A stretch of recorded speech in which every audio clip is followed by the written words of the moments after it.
Hello बच्चों, तो कैसे हो आप। चलिए आज हम पढ़ते हैं यूरोप में राष्ट्रवाद, यानी कि यूरोप में राष्ट्रवाद का पूरा फुल सेशन आज हम ख़त्म कर देंगे क्वेश्चन और आंसर के साथ। तो किसी भी देश में आपको हम पहले ही बता दिए कि राष्ट्रवाद का उदय क्या होता है। राष्ट्रवादी भावना का उदय कब होता है? जब उस देश के लोगों को परेशानी होती है, जब किसी भी देश के लोगों को जब परेशान किया जाता है तो वहाँ पर राष्ट्रवाद का उदय होता है। तो सबसे पहले क्रांति की शुरुआत फ्रांस में हुई थी ना, 1789 में वहाँ पे क्रांति हुई और धीरे धीरे ये पूरे यूरोप में फैल गया था। तो सबसे पहला क्वेश्चन हम देखते हैं कि राष्ट्रवाद किसे कहते हैं। तो राष्ट्रवाद किसे कहते हैं, याद रखना, जब व्यक्ति अपने देश की संस्कृति के बारे में सोचने लगता है और अपने देश के बारे में सोचने लगता है, उसकी भलाई के बारे में सोचने लगता है, उसी को हम राष्ट्रवाद कहते हैं। यानी कि अपने देश के प्रति सोच और विचार की भावना को क्या कहते हैं? राष्ट्रवाद कहते हैं। अब हमारा देश है, भारत है, हम जब अपने देश से हमें लगाव हो जाएगा, प्यार करेंगे, अपने देश से, संस्कृति से प्यार हो जाएगा, यानी कि हर एक तरह की सोसाइटी से लेके हर एक तरह की चीज़ों को मानने लगेंगे कि नहीं मेरा देश महान है, तो इसी को तो राष्ट्रवाद कहते हैं ना। ठीक है, चलिए नेक्स्ट क्वेश्चन है, जर्मनी के एकीकरण की कौन कौन सी बाधाएं हैं? Question number 2। तो याद रखिएगा, जर्मनी का जो एकीकरण हुआ था ना, उसकी बहुत सारी बाधाएं थी। पहली सबसे जो बड़ी बाधा थी कि जर्मनी 300 छोटे बड़े राज्यों में बटा हुआ था। ठीक है, यानी कि 300 छोटे बड़े राज्य का मतलब जो जिधर उधर ही शासन कर रहा था, तो उसके 300 से ज़्यादा टुकड़े हो चुके थे। ऑस्ट्रिया के राजा मेटरनिक, ऑस्ट्रिया के जो राजा थे ना मेटरनिक, वो इसका इटली और जर्मनी का एकीकरण होने नहीं दे रहा था। ठीक है, वो जानता था कि अगर ये दोनों इसका एकीकरण हो गया तो मेरी खैर नहीं, इसीलिए ये उसका एकीकरण होने नहीं दे रहा था। देखिए, ऑस्ट्रेलिया का राजा जो मेटरनिक था ना, वो शासक था अपने देश के लिए अच्छा, लेकिन बाद बाकी देशों से क्या करता था? दुश्मनी करता था। ठीक है, और ऑस्ट्रेलिया के राजा की खराब नीति, ऐसे बहुत सारे कारण थे जो इटली और जर्मनी का एकीकरण नहीं होने दे रहे थे। लेकिन याद रखिएगा, ऑस्ट्रेलिया का राजा मेटरनिक का जब पतन हुआ, उसके बाद इटली और जर्मनी का एकीकरण हो गया। ठीक है, तो अगला क्वेश्चन देखते हैं कि मेटरनिक युग किसे कहते हैं। मेटरनिक युग किसे कहते हैं? तो आपको हम पहले ही बता दिए थे कि ऑस्ट्रेलिया का राजा मेटरनिक जो था ना, वो बहुत अच्छा शासन किया था, लेकिन वो अपने देश के लिए किया था। वो अपने देश और अपने देश के जनता से बहुत प्यार करता था, लेकिन वो पड़ोसी देश से नफरत करता था। तो उस युग को लोग मेटरनिक युग ही नाम रख दिए, यानी कि 1815 से लेकर 48 तक उसने इतना अच्छा शासन किया कि उस युग का नाम मेटरनिक युग पड़ गया।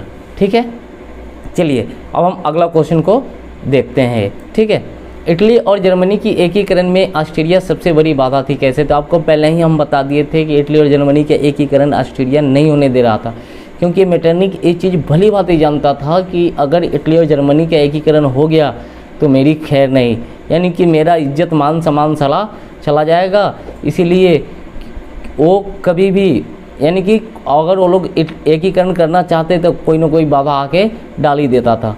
तो इसमें सबसे बड़ा काम जो है ना, विध्वंस डालने का काम मेटरनिक किया था। लेकिन आपको पता होना चाहिए कि मेटरनिक के पतन के बाद इटली और जर्मनी का एकीकरण हो गया था। चलिए अब हम अगला क्वेश्चन देखते हैं, क्वेश्चन नंबर 5। 1848 के फ्रांसीसी क्रांति के कारण बताएं। तो याद रखिएगा, 1830 में जो फ्रांस में जो क्रांति हुई थी, तो लुई फिलिप वहाँ का राजा बना था, पता है ना। 1830 में जो क्रांति हुई थी, तो लुई फिलिप जब राजा बना तो उसने अपने दुश्मनों को खुश करने के लिए, विरोधियों को खुश करने के लिए बहुत सारे काम किए, है ना। उसने 1840 में गीजो को प्रधानमंत्री बना दिया, और वो प्रधानमंत्री बनते ही उसने क्या काम कर दिया ना, वो गलत सलत काम करना शुरू कर दिया है। वो लोगों से नफरत, यानी कि विरोध भाषण, बहुत ऐसा काम करना शुरू कर दिया, जिसके कारण वहाँ के लोग उसे पसंद करना छोड़ दिए, और इसका दिन हुआ कि 1848 में फ्रांस की क्रांति हो गई। चलिए अब हम देखते हैं क्वेश्चन नंबर 6। यूरोप के इतिहास में गेटो का क्या महत्व है?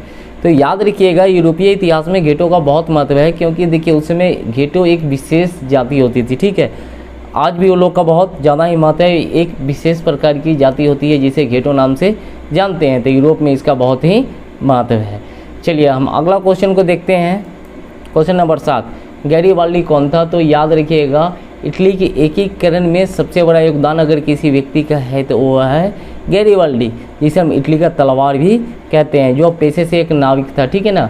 पहले तो वह मेजनी का समर्थक था, लेकिन वह काबुल के विचारों से प्रभावित हुआ और वो फिर क्या किया, इटली के एकीकरण में लग गया। उसने सिसिली और नेपल्स पे आक्रमण कर वहाँ पे उसने जीत लिया था और विक्टोरियल एमनुएल के साथ मिलके उसने क्या किया ना, वो जितने जो राज्य जीते थे वो गरीबों में बांट दिया।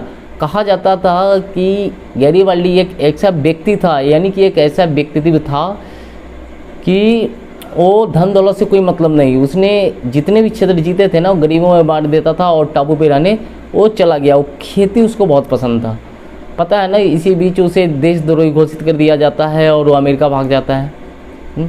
अमेरिका से लौट के आता है, फिर लाल कुर्ती का सेना का गठन करता है और लड़ाई को लड़ता है। तो इटली के एकीकरण में गैरिबाल्डी का बहुत बड़ा योगदान रहा है। चलिए अगला क्वेश्चन हम पढ़ते हैं, क्वेश्चन नंबर 8। मेजनी कौन था?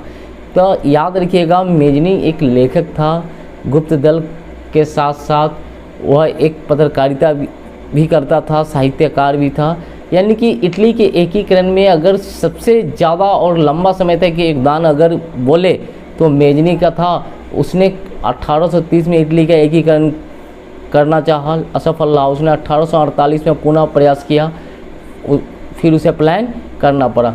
इस तरीके से उसने इटली के एकीकरण में यानी कि कोई कसर नहीं छोड़ा। उसने इटली के लिए बहुत कुछ किया और लास्ट में जाके उसने इटली का एकीकरण कर ही दिया। यहाँ पे 1 छूट गया है। विलियम वन के बिना जर्मनी का एकीकरण संभव नहीं था। तो याद रखिएगा, विलियम वन जो था ना, राष्ट्रवादी विचारधारा का इंसान था। वह एक ऐसा इंसान खोज रहा था कि वो जर्मनी का एकीकरण कर सके, ठीक है।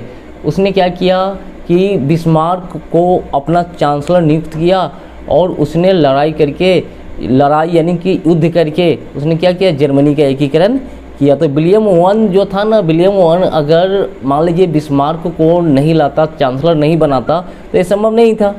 तो इसमें बिस्मार्क का देखिए, बिस्मार्क का बहुत बड़ा योगदान है जर्मनी के एकीकरण में। लेकिन याद रखिएगा, चांसलर बनाने वाले जो थे ना वो विलियम वन ही थे, ठीक है। तो विलियम वन के बिना यानी कि जर्मनी का एकीकरण संभव नहीं था। नहीं इसलिए था क्योंकि विलियम वन अगर नहीं रहते तो फिर वो क्या करते ना, बिस्मार्क को चांसलर नियुक्त नहीं करते और जर्मनी का एकीकरण नहीं हो पाता। चलिए अगला क्वेश्चन हम देखते हैं। बिस्मार्क कौन था? तो आपको हम बता दिए कि बिस्मार्क जो थे ना, उनका जन्म एक अच्छे खासे परिवार में हुआ था और एक बचपन तो गुजरा ही उनका, ठीक है। अच्छे खासे स्कूल में पढ़े हैं, लेकिन जब वो धीरे धीरे बड़े होते गए तो कहा जाता है कि उनके घर के जो लोग थे ना, वो राजनीतिक दल से जुड़े हुए थे, यानी कि उनके दादाजी नेता थे, ठीक है। और उनके और घर वाले जो थे ना वो मेंबर थे, यानी कि राजनीति के सदस्य थे। इसी बीच एक सांसद का तबीयत खराब होने की जगह पे, ठीक है, उनको सांसद का पद नियुक्त किया जाता है। तब वो उनसे पहले उन्हें ये सब चीज़ की जानकारी होती नहीं, उनको तो लगता था कि देश ऐसे ही चल रहा है। जब वो राजनीतिक में आते हैं तब उनको पता चलता है कि देश की समस्या बहुत ख़राब हो चुकी है, यानी कि जर्मनी की समस्या बहुत जर्जर हो चुकी है। और उन्होंने विलियम वन के साथ मिल के और जर्मनी का एकीकरण करते हैं। धीरे धीरे उनका पोजीशन बढ़ता जाता है और बहुत सारी लड़ाइयाँ करते हैं। बोले थे ना कि 300 छोटे बड़े राज्य होते हैं, उन सबको एक करता है और एक करने के बाद वो क्या करता है, वो धीरे धीरे जर्मनी को एक धागा में पिरो देता है, ठीक है। लेकिन एक चीज़ और याद रखिएगा, 1888 में एक टर्निंग पॉइंट आता है, ठीक है ना। विलियम वन की जब मौत होती है, ठीक है, तो उसका जो बेटा होता है ना विलियम टू, वो क्या करता है, उसकी और बिस्मार्क की जमती नहीं, कभी जमी ही नहीं थी, ठीक है। तो विलियम वन के मौत के बाद, ठीक है, वो बिस्मार्क से इस्तीफा दिवा देता है, ठीक है, उसके पद से।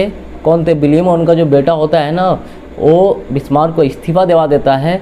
और बिस्मार्क इस्तीफा देने के बाद, ठीक है, वो क्या करते हैं ना, विलियम वन के कब्र पड़ जाते हैं और बहुत रोते हैं। पूरे जर्मनी की जनता रोती है कि वो बिस्मार्क जैसा व्यक्ति नहीं मिलेगा, क्योंकि देखिए जो इज्जत विलियम वन दिया था उसका बेटा बिस्मार्क को वो इज्जत नहीं दे पाए। लेकिन आज भी जर्मनी के लोग बिस्मार्क को नहीं बोलते हैं, क्योंकि देखिए बिस्मार्क ने काम ही ऐसा किया था, ठीक है। चलिए हम अगला क्वेश्चन अब देखते हैं। नेपोलियन बोनापार्ट कौन था? तो याद रखिएगा, यूरोप में राष्ट्रवाद फैलाने में अगर सबसे बड़ा योगदान है तो नेपोलियन बोनापार्ट को कौन भूल सकता है। जिसने वहाँ पे सिविल कोड लागू किया था कि राजा का बेटा राजा नहीं बनेगा, राजा वही बनेगा जिसके अंदर राजा बनने की क्वालिटी होगी।